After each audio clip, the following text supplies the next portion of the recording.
Hello everyone, আসসালামু আলাইকুম। কেমন আছেন সবাই? সবাইকে ঈদ মুবারক। দেখতে দেখতে আমাদের রমজান চলে গেল, আর আজকে ঈদও চলে যাচ্ছে।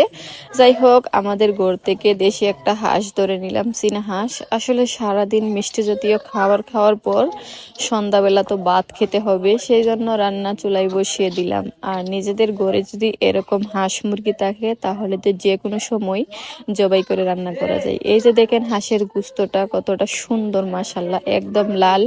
যাই হোক, এগুলা একদম দেশি হাঁস।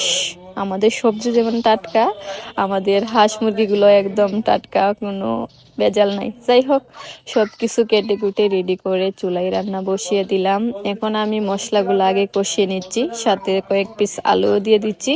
আসলে খাবারের স্বাদই হচ্ছে মশলা দিয়ে। মশলা আপনি যত কষাবেন ততই তরকারির আলাদা একটা স্বাদ হবে।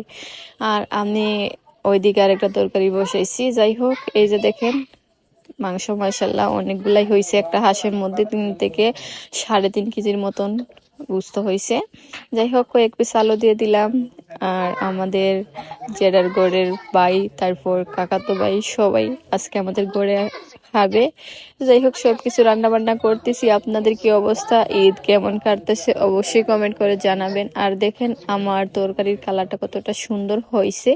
আসলে এই হাঁসের গুস্তগুলা খেতে এত ভালো লাগে।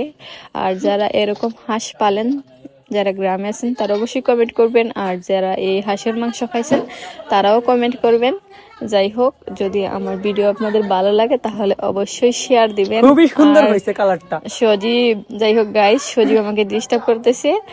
ধন্যবাদ সবাইকে, আর সবাইকে আবারও ঈদ মুবারক।